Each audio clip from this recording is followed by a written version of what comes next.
y continúe expresándose con total amplitud. Bueno, ¿cómo están nuevamente? Bueno, como estábamos conversando, es muy importante la función que pueda llegar a cumplir, ¿no es cierto?, esta figura de la Ley 26061, que como bien dije, fue creada en el año 2005. Como antecedente tenemos la observación 2, que es la que requiere a los estados del Comité de Derechos del Niño que tenga esta figura independiente, y yo creo que una de las mayores virtudes, ¿no?, el tema de la independencia, porque precisamente su función es estar para, primero, escuchar, ver en territorio qué pasa por lo menos mi visión, ¿no?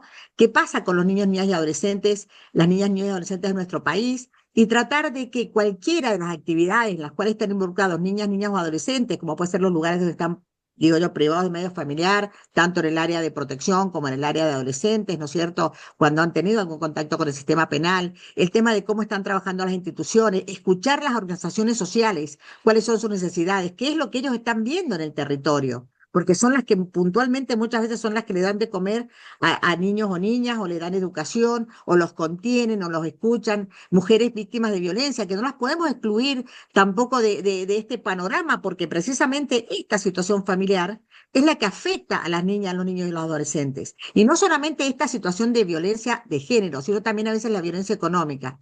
Yo hace muy poco di una conferencia y escribí un artículo precisamente que publicaron en la revista de Daños, justamente hablando del tema del problema que tienen tantas niñas o niños de que no reciben lo que merecen de parte de sus progenitores, ¿no? Generalmente son las mujeres las que asumen la crianza, y las que a veces también se le llama violencia vicaria, de la que hemos hablado en muchas oportunidades, justamente por castigar a la mujer, no le pasan alimentos, son los niños o niñas las que sufren, tienen que estar mendigando a veces un alimento de una persona que lo puede dar. También sabemos que hay muchos que no, porque precisamente, ¿no es cierto?, tenemos varias, digamos, estadísticas de distintos organismos nacionales que nos hablan de la pobreza, lamentablemente en algo que también, ¿no es cierto?, tenemos que intervenir. ¿Cuántos niños o niñas tienen una insatisfacción alimentaria? Muchos de ellos dicen, y muchos con papás o mamás que no tienen trabajo, pero hay otros que los tienen y sin embargo no llegan a cubrir las necesidades básicas. Entonces, muy importante también poner, a escuchar, y trabajo, ¿no es cierto?, tiene que ser coordinado con todas estas instituciones, sin menoscabar que también, ¿no es cierto?, la Defensoría hace sus propias recomendaciones, como ha hecho la que ha estado en vigencia hasta este año, ¿no es cierto?, haciendo evaluaciones, haciendo investigaciones, y también esta es una gran tarea. No podemos hablar por lo que nos parece, tenemos que hablar por lo que es la realidad y cómo llegamos a esa realidad de manera científica y a través de investigaciones, de saber lo que está pasando. Pero no, también algo que me parece muy importante, cuidar los recursos, ¿no? Si tenemos una institución, a lo mejor como la UCA, que hace las evaluaciones de la deuda, y justamente tiene equipos de trabajo, y bueno, coordinar. Porque si tenemos 5 instituciones que evalúan, pero ninguna que actúa para resguardar eso que estamos viendo en las evaluaciones, tampoco me parece que es lo más adecuado, sino que tenemos que tratar de utilizar de la mejor manera los recursos que tenemos para poder llegar a estos niños y niñas. Sobre todo también en el tema de asesoramiento. Sabemos que están en nuestro país, creadas por el artículo 103, las asesorías de personas menores de edad y con capacidades restringidas. Y bueno, ellas también tienen una función de controlar la legalidad, pero desde un poder que es el Ministerio Público pupilar. Este, digamos, esta institución de la defensa, de la defensora o defensor de los derechos de las niñas y adolescentes, tiene una función diferente e independiente, lo que no quiere decir que no pueda, porque también está dentro de sus funciones, iniciar acciones, ¿no? Recursos de amparo o colectivos o individuales para poder salvaguardar estos derechos, porque podemos hacerlo de manera directa, como dice, pidiendo los informes y haciendo constar en estos informes que también tenemos que saber que tiene que presentar ante el Congreso de la Nación. Una vez por año tiene que decir lo que hizo, pero aparte cada 3 meses puede tener que ir también a las distintas comisiones a decirlo. Y eso es muy importante tenerlo en cuenta, porque tenemos que decir lo que hacemos y tenemos que hacer para decir. Entonces, muy importante también que el defensor de estos derechos tiene que actuar en forma gratuita gratuitamente va a recibir y precisamente va a gestionar las causas que sean necesarias para poder llegar adelante estos derechos de niños, niñas y adolescentes. Y bueno, ¿y por qué cesa? Un poco para mencionarles cómo termina esta función tan importante, independiente, proactiva, en beneficio y en interés de las personas más vulnerables. Y bueno, puede renunciar, puede vencerse el mandato, como pasó en esta oportunidad, tiene 5 años de mandato y puede prorrogar si la comisión considera que es beneficioso, ¿no es cierto?, para los niños y niñas, como así como la presidencia también en Argentina tiene la posibilidad de 2 periodos, esta función también la tiene, igual que el defensor del pueblo, también le han dado esta posibilidad. Y también otra de las cosas importantes es que si hay una incapacidad sobreviviente o muerte, por supuesto, ¿no es cierto?, que también va a ser evaluado por el Congreso para poderlo reemplazar, como también se ha sido condenado mediante sentencia firme por algún delito doloso o hay una notoria negligencia en el cumplimiento de sus deberes. Y creo que es muy importante controlar esto, porque estamos hablando de niños, niñas y adolescentes. Estamos hablando que tiene una responsabilidad, un presupuesto, digamos, un plan de trabajo. Y esto es muy importante que se cumpla. Y esto es controlado precisamente por el Congreso de la Nación, que es el pueblo que está representado por estas personas. Entonces, me parece fundamental también, bueno, tiene la posibilidad de tener personas que trabajan con él o con ella, ¿no es cierto?, que son los defensores adjuntos, que también, ¿no es cierto?, tienen una gran responsabilidad porque si no lo puede hacer, a ver, bueno, acá me están hablando por el chat, pero no, no lo puedo leer. Y también, bueno, ellos tienen que colaborar, ¿no es cierto?, con Sí, estas perdón, entidades u organismos. doctora. Sí. Una cosita. Vamos a abrir después un espacio para preguntas. Ahora, si quieren lo Estamos abrimos ahora. pidiendo Yo que creo que se es muy anoten importante en el esto, ¿no? chat. Trabajo interdisciplinario, interinstitucional, cercano, territorial, federal. La República Argentina tiene muchas diferencias en cuanto a, ¿no es cierto?, situaciones que viven niños y niñas. No es lo mismo un niño que vive en Cava, el que vive en provincia, el que vive en Formosa o Jujuy, en los pueblos originarios, o sea que están a veces tan desprotegidos, el que está en el sur.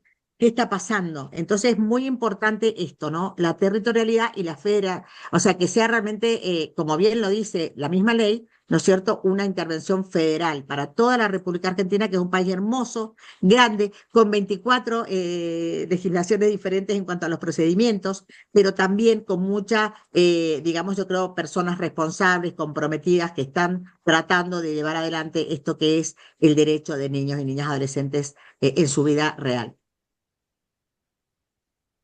Bien.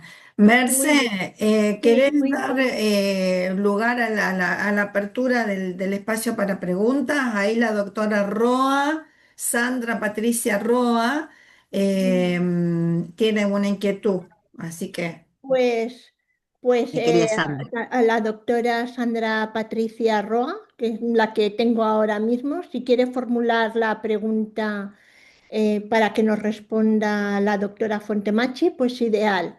¿Mm? Les voy dando paso. Abra su micrófono. Muy bien. Muy buenos días a todos. Estoy con bronquitis de hace una semana, por eso es que me pareció muy interesante. Un saludo a todos, bueno, especialmente a mi querida doctora Fontemicchia Marilyn. Siempre es hermoso escucharla. Lo interesante de este tipo de funcionarios y específicamente en este, y me encanta que ella participe, sería buenísimo, buenísimo que fuese elegida porque trabajó en territorio, porque bueno, en fin, sería de lo que ella habló, que es una figura extra, totalmente extra poder, es decir, fuera de la órbita de los tres poderes para que ese funcionario no fuese de alguna manera influenciado por alguno no poderes, sino instituciones del Estado, el Poder Ejecutivo, Legislativo y Judicial, como debería hacerlo. Yo estoy utilizando un verbo no prescriptivo, sino condicional, ¿no? Por ejemplo, el defensor del pueblo. Me parece que hay que hacer hincapié, y la doctora ya lo vio, obviamente, ya lo vio, es en esa independencia de este funcionario público. Eso es, bueno, mi inquietud y la verdad que sería mi anhelo que así fuese para que sea eficaz y efectivo la función de este defensor especial, ¿no? Bueno, Así es, Sandra. gracias por darme la palabra. Así es, Sandra, así es. Precisamente esa es la gran virtud de este cargo, ¿no? Que es independiente, que tiene su propio presupuesto, que también lo da la legislatura. Por supuesto que la legislatura en principio es quien elige, ¿no? Y justamente hay una cantidad de puntos para los antecedentes, otra cantidad de puntos para las evaluaciones y otra cantidad de puntos más discrecional. Pero bueno, ellos son la voz del pueblo, tienen esa función, ¿no? De poder llevar a una persona que considere idónea para que ejerza esta función, como digo, independiente, porque lo más importante es que tengamos en cuenta el protagonismo y que ese protagonismo sea eficaz y sea realmente genuino y pueda llevar adelante las acciones que la misma ley le está permitiendo, ¿no? Porque es un amplio poder, o sea, un poco en el sentido de decir, bueno, esto que pienso, este programa, estos chicos que no tienen que estar privados de medio familiar durante años, hay que cumplir con esta legislación, hay que ver qué pasa con el alimento o hay que ver qué pasa, ¿no es cierto?, con los niños o niñas que están a lo mejor privados de medio familiar o privados de libertad. O sea, todo ese tipo de cuestiones, más allá de la promoción, restitución, el acuerdo, ¿no es cierto?, y el trabajo en conjunto con las organizaciones, es esta libertad, ¿no? Libertad para actuar de manera adecuada, certera, eficaz. Ok. Gracias. Muy bien, muchas gracias. Y a la doctora María Luisa Ávila, si quiere formular una pregunta. Hola, ¿qué tal? Buenos días a todas. Yo estoy desde acá de Comodoro Rivadavia, desde Chubut. Cuando vi la postulación de la doctora Fontemaki de Marilyn, realmente me reconfortó. Realmente ya mandé también mi nota de adhesión y todo. Siempre es un placer escucharlas, escuchar a todas, a Liliana igual. Ahora en estos momentos no está Adriana. Adriana, pero realmente un placer. Y realmente yo creo que desde ese lugar, doctora Fontemaki, yo creo que desde ese lugar uno tiene que dar batalla, desde cualquier punto del país, desde cualquier lugar donde estemos, para la defensa, porque en realidad el futuro del país son nuestros niños, niñas y adolescentes. Así que yo un apoyo total y siempre Bueno, continuamos aprendiendo de todo esto, desde el lugar, desde el interior sobre todo, que uno no sabe cuáles son las facultades o las funciones completas de todos estos cargos, y eso también se aprende justamente con esto, con la participación y con la adhesión. Está muy bueno por ahí también ver desde el punto de vista de algo que nosotros no tenemos regulado en nuestro país, que es la subrogación de vientres. O sea, eso no está regulado en nuestro código, es algo que se está dando en la actualidad en muchas oportunidades y bueno, es algo que vamos a tener que, así como la inteligencia artificial se va incorporando en todas nuestras materias, también vamos a tener que ir pensando cómo podríamos regularlo. En España, por ejemplo, bueno, sí. está prohibido, pero lo Estuvo dicen que regulado está eso prohibido. en el proyecto de la doctora Kemenmacher, el primer proyecto estuvo En el regulado, primero. luego eso se sacó. Yo en ese momento decía, bueno, realmente qué importante que es poner límites, porque el problema que tenemos en nuestro país es que ahora no hay límite de nada y se lleva a cualquier situación, a cualquier cosa, y no estamos pensando en las niñas y niños que nacen. A veces hubo un caso hace poco en Alemania, donde una persona que había creo que salido de Argentina, donde había un maltrato hacia esa niña y realmente ahí fue donde se dieron cuenta que de cómo había sido el origen de esa situación. Justamente la corte, nuestra corte argentina, ¿no es cierto?, hace muy poco se expidió a ese respecto y dijo que realmente ellos no autorizaron la inscripción de dos personas que querían inscribirlo como hijo, ¿no es cierto?, no, a través de las técnicas de reproducción humana asistida o con voluntad procreacional, como sabemos que después de a partir del nuevo código tenemos esa posibilidad, y la Corte de nuestra nación dijo que era precisamente lo que usted está diciendo, María, ¿no es cierto?, que es el Congreso el que tiene que habilitar esta posibilidad, regularla, y no convertirse los jueces en legisladores, ¿no es cierto?, como pasa, y con distintos criterios, porque ahí llegamos también a la discriminación o a la diferencia, a la no igualdad, porque si a uno le parece que sí, sí, a otro le cayó que le parece, y el niño que está ahí, ¿quién piensa en el niño o la niña que está ahí en ese lugar? Sí, muchas gracias, Marilyn, por todo la entrega, ¿eh? Gracias, Nada, gracias nada. a las dos. Y paso la palabra a la doctora Davidian por si quiere hacerle una pregunta a la doctora Fontemachi. Bueno, yo lo escribí ahí en el chat, pero quisiera saber qué posturas tendrías o cómo tratarías el tema ante un caso de un embarazo adolescente y el derecho del niño a nacer. Esa una. Y otra de adopción de padre y madre, o sea, de distinto sexo. Esas posturas quisiera saber. Perdón, doctora Adopción, sí, Virián, no te, abra la cámara. Habilite su cámara, por favor.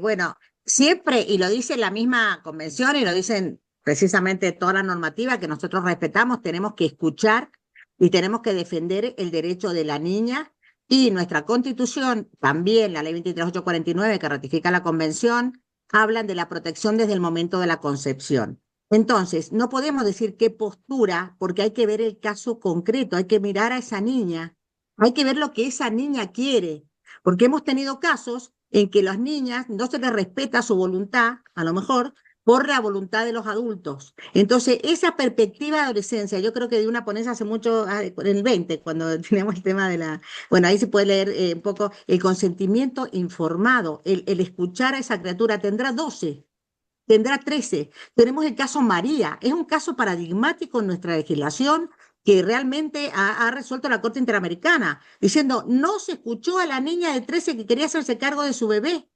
Se lo dio, se lo quitaron, se lo dio en adopción. La niña lleva 8 años peleando por esa maternidad. Y cierto, tenía 12, 13. Habrá cuántas niñas en nuestro país, en América Latina, con situaciones a lo mejor de abuso. Pero ¿saben qué es lo que a mí me llama mucho la atención? Que en muchos casos se focalizan. ¿Qué hacemos con el bebé y la niña? ¿Y quién investiga, no? A ese señor abusador, a esa persona que sigue lastimando a esa criatura, ¿no? A esa mamá adolescente o esa mamá niña a veces. Entonces me parece que tenemos que realmente ponernos en esa perspectiva de infancia, de adolescencia, qué siente esa niña, qué siente esa adolescente, qué, ese bebé por nacer que no tiene la culpa y que está protegido por nuestra legislación. Es cierto que existe también en nuestro país la interrupción voluntaria del embarazo. ¿Qué voluntad podemos ver en una niña de 13 o 12? Tenemos que hablar con ella, tenemos que darle esa posibilidad, esa capacidad progresiva, pero no decidir por ella, como se hizo en el caso María, donde en principio todos los adultos dijeron, no, este niño va a estar mejor con una pareja que con esta niña que ha sido abusada, que a lo mejor no la han cuidado, no tiene el papá presente. Pero ¿quién pensó en lo que María sentía? Eso es un poco, por eso digo, no, hay que ver en los casos concretos, ponerse en esa perspectiva, en esa niña, por supuesto, y en todo lo que significa para ella quizás esa maternidad, ¿no? Quizás sí, quizás no. Ella va a dar también, más allá de que y ustedes saben que aún antes de la ley de interrupción voluntaria de embarazo, en los casos de violación, nuestra Corte Suprema de Justicia también había habilitado la interrupción, pero también hemos tenido casos de vulneración, de maltrato de estas niñas, niñas o adolescentes. Entonces tenemos que ponernos siempre, por favor, con perspectiva adolescente, con perspectiva de infancia, ver qué están pensando y defender los derechos de todas las partes involucradas, pero no con la cabeza del adulto o de la persona adulta que tiene una ideología y una forma quizá de no respetar lo que esta niña o este niño o ese bebé por nacer, ¿no es cierto? Que a veces también hemos tenido interrupciones con 5 o 6 meses de embarazo, solamente por cumplir una norma y no pensamos en qué estamos haciendo. O sea, no sé, yo realmente siempre trato de estar en el sentimiento, en la humanidad de la persona sobre la cual se decide. Y es muy clara la convención y es muy claro las observaciones del Comité de Derechos Niños hablando de escuchar, escuchar, atender, ponernos en el lugar de esa criatura, ¿no? Y también sancionar los abusos, porque eso nosotros lo firmamos, lo tenemos, ¿no es cierto?, en nuestras legislaciones, convenciones internacionales, en nuestra ley, ¿no es cierto?, de protección contra la violencia, pero ¿cuántas sanciones no se hacen de esos abusadores pederastras, ¿no? ¿Cuántas veces esos hombres siguen violando niños y niñas y los ministerios públicos tardan 8 años a veces en resolver el abuso de un papá o una niña? Y a veces no lo resuelven nunca, como yo les digo. Tienen que estar ahí presentes para saber que lo hizo. No le creemos. a los niños y a las niñas que están en estas situaciones. Le hacemos 20.500 análisis y a ese hombre y a veces también, ¿no es cierto?, familiares, ¿no es cierto?, que están al cuidado y no nos damos cuenta de eso. Estamos pensando qué hacemos con esa criaturita o con esa niña y no estamos pensando que no hicimos nada contra ese abusador pederastra que sigue abusando y sigue perjudicando. Yo creo que hay que ser más profundo en esto y tratar de ir digamos, al sentimiento, ¿no es cierto?, a la humanidad y sobre todo, ¿no es cierto?, tratar de que estas personas no sigan vulnerando derechos, porque bueno, no es en la charla de hoy, pero realmente hasta quieren que se acepte el amor de adulto con niño como algo natural. Y eso es terrible y es altamente preocupante. No sé si habré respondido, Cierto. pero bueno. Muy cierto, doctora Sí, Fontemachi.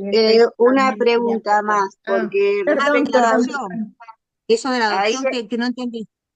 ahora no, porque parece, o sea, De la bueno, adopción pero que me decía de... ahora te digo, espera, pero o sea, la postura sería proteger también la del niño por nacer, porque está bien, la adolescente, Proteger las proteger dos. y acompañar a Proteger la en lo madre que, adolescente. claro, acompañar. Si hay una situación en que realmente, bueno, la legislación es clara y también, como yo siempre digo, las personas que estamos en Sí, nuestro pero país, viste, es somos, contraria debemos a la respetarla, Constitución, claro. debemos El respetar aborto, la ley, por supuesto. bueno, pero la Pero, ley no, pero del es aborto, clara mi postura y yo siempre le he dicho a Ana que yo estoy de sí, acuerdo con la protección de la vida. Eso ha sí, sido no, siempre, yo he trabajado mucho en adopción, he trabajado con personas que han dejado no se han podido hacer cargo de sus hijos y siempre las he protegido, como dije, del mismo equipo interdisciplinario y a posteriori, siempre me parece que para mí ha sido fundamental la protección de la vida, desde el la momento de la protección de la concepción. vida, claro. Porque Desde el también momento de hacerla la pasar a concepción. una adolescente No, no, que yo tal no vez estoy no hablando de sepa lo que hacerle es pasar pasar por... nada, no, para nada. Por eso digo, la protección de la No, vida, yo pero también digo, contemplar al no, por adolescente o a el la tema niña del en aborto esa situación. específicamente. Doctora Davidian, si hablamos todos a la vez, no, no, aquí yo me retumban No, las palabras y no sé lo que porque dicen. el tema, Perdón. quería saber la postura Muy respecto del importante. aborto, si está en contra o a favor del aborto en adolescentes o en cualquiera, ¿no? Pero esa parte no queda clara. No, no, está Eh, claro. Yo siempre lo dije, Ana, siempre lo dije, yo estoy a favor de la vida.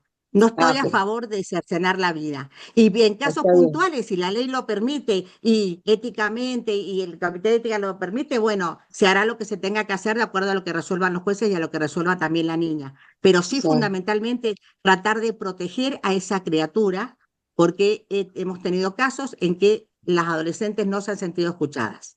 Y claro, precisamente como digo, la ley se cumple. Y si en un determinado caso concreto, como lo ha determinado la justicia, hay que priorizar la vida de una niña en pos, ¿no es cierto?, de su vida, que también lo decía nuestra misma Código Penal. Cuando la mamá corre riesgo, se permite, ¿no es cierto? Y se protege la vida de esa niña o adolescente, por supuesto. Pero tenemos que ver y escuchar. Pero como le digo, no de una manera indiscriminada, no. Esto es como algunos consideran que es como una víscera del cuerpo de la madre, que no vale nada, que hasta que no nace no merece protección. Yo digo, y lo dice nuestro Código Civil, que la persona concebida merece protección. bueno, gracias. Muy No, bien, gracias a usted, Ana, gracias. muchas gracias, doctora Fontemachi, doctora Davidian. Y tenemos aquí también a la doctora Caro Di Santo, por si quiere formular alguna pregunta a la doctora Fontemachi. ¿No me Hola, ¿qué tal? escucha? Buenos días. Hola, buenas No, tardes. no, justo estaba agregando ahí un mensaje que era que independientemente de las posturas personales que tengamos acerca de la interrupción voluntaria del embarazo, la verdad que es un derecho adquirido que costó mucho conseguir y Sí que, es. bueno, me parece que por ahí no está en discusión esto, ¿no? Es un derecho y que tenemos que No, no está en ofrecérselo, discusión. tenemos la Pero obligación claro, también.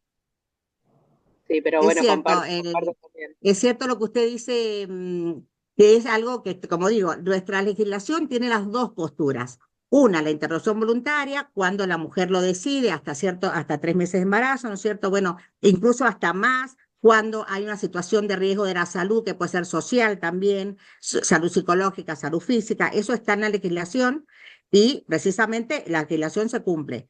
Ahora, también en nuestra legislación, y tanto en el Pacto de San José de Costa Rica, dice que hay que proteger la vida desde el momento de la concepción en general. Y nuestro Código Civil dice que se considera persona desde el momento de la concepción. La Ley 23849, que ratifica la Convención de los Derechos del Niño, también protege la vida a partir de la concepción. Entonces, y aparte, como usted me consultaba incluso Ana, hay una ley que costó mucho, que protege a la mujer, ¿no es cierto? Y hay otras leyes que protegen a la criatura. Esto es algo que no voy a resolver yo como defensora, sino que si jurídicamente se plantea, y habrá que ir a la justicia, como en el caso de María, que ella lo tuvo al bebé y lo quería con 13 años tener, y sin embargo no se le permitió porque se le arrebató y se le dio una adopción. Son muchas situaciones que se ven en la vida y yo lo que pretendo es proteger, sobre todo escuchar, ¿no es cierto? Y por supuesto, cada persona tiene el derecho, como le da la ley, de resolver, de decidir. Pero cuando son niñas, niños o adolescentes, también es muy importante escuchar. ¿Qué es lo que quiere esa criatura? Si realmente corre un riesgo, por supuesto, estaba previsto en nuestro Código Penal hace 1000 años atrás, está previsto en esta ley también, y se tiene que priorizar a esa adolescente o a esa niña su salud física, mental, social. Pero no como una cuestión sistemática, como en algunos lo ven. Ah, no, fue violada, tiene 12, fue violada, la aborto. Y no la escuchamos. Y no pensamos también en que nuestra legislación protege a esa criatura concebida. Yo creo que sí hay que ser amplio, tenemos que conversar. No podemos ser radicales en el sentido de decirlo no del partido, sino en el sentido de decir, yo estoy acá y de acá no me muevo. Yo estoy acá, no, no. Tenemos que escucharnos, tenemos que conversar, tenemos que trabajar de manera interdisciplinaria. ¿Sí? Es la mejor manera de resolver lo mejor para una vida humana, para esa niña o para ese bebé, ¿no es cierto? En general, para esa familia que está atrás, ¿o no? Y como digo, perseguir a los abusadores, realmente darnos cuenta que el Ministerio Público tiene que priorizar el interés superior de todas las niñas abusadas de nuestro país, y niños también, y no dejar que siga pasando. Entonces, no nos podemos encasillar en una cuestión. Yo no soy de encasillar, no, esto es así, punto. No, yo defiendo, no. Veamos al ser humano, a ese bebé, a esa adolescente, a esa niña, y qué es lo mejor para esa niña, que es la que hoy tenemos acá presente, y es la que ha sido quizá abusada, que quizá ha sido violada y capaz que ni se dio cuenta, como en un caso, primer caso que tuvo cuando era funcionaria, vino una niñita de 13 años, doctora, con la mamá, ¿no? Está embarazada y no sabemos. Y usted dice, fue la primera fiesta que fui, y realmente ni me di cuenta lo que me pasó. O sea, tenemos también que educar, y esto también es otro tema amplísimo, que bueno, ya no tenemos ni mucho tiempo, yo también tengo Sí, consideración con ustedes, nos pero quedan bueno, ya eso apenas era todo. 10 minutos, tenemos que ir cerrando, Bueno, perdón. bueno, no, no, está bien, pero yo creo que es muy importante eso, perspectiva de infancia, perspectiva de adolescencia, perspectiva de interinstitucional e interdisciplinaria. Muy bien, pues ya dado el tiempo que nos queda, no queda tiempo más que para el cierre y agradecer a nuestra invitada por su valiosa exposición que nos ayuda a entender no solo la importancia de la figura del defensor, defensora de los niños o niñas y adolescentes, sino también los desafíos concretos que enfrenta para garantizar los derechos de los más jóvenes de Argentina. Por supuesto, también vamos a trasladar a España.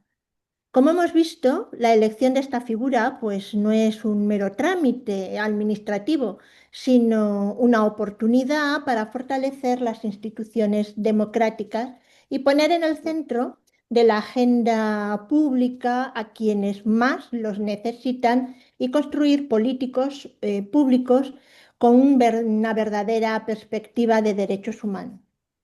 Esperamos, ya por último, que este espacio haya servido para reflexionar, cuestionar y, sobre todo, comprometernos más con la defensa de los derechos de los niños, niñas y adolescentes en Argentina. Gracias a todos y todas por la participación que han tenido, por esas preguntas y por supuesto muchísimas gracias, doctora Fontemachi, muchísima suerte en esta misión que tiene y bueno, ya está ahí, pronto nos vamos a enterar, ¿eh? Muy bien, muchísimas gracias. Mercedes, Bueno, muchísimas gracias a todas. Espero haber sido clara. Y bueno, siempre mi celular, como yo digo, siempre está a disposición.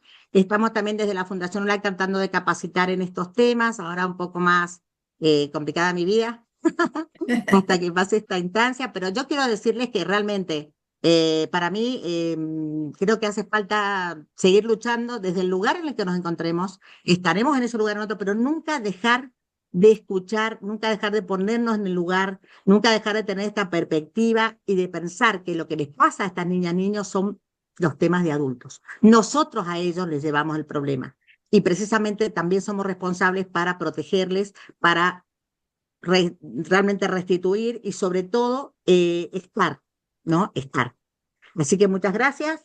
Y bueno, cualquier cosa que me quieran preguntar, Ana, o cualquier otra duda que les parezca, me la pueden preguntar por privado, lo que sea. Yo siempre he sido muy transparente en lo que pienso y siempre mi tarea ha sido esta, ¿no? Tratar de defender todos los derechos, lo que más se pueda. Muy bien, doctora Fontenacci. Ya antes de cortar, ya no queda más que saludar y por el día de mañana, ¿no? Que hay en Argentina, celebran el Día de la Amistad, para que realmente sea un día precioso y que proclamemos esa amistad para todos y en especial niños, niñas y adolescentes, que es el tema que nos ocupa hoy. Muchísimas gracias a todos y bueno, les emplazamos para el próximo evento que tengamos disponible.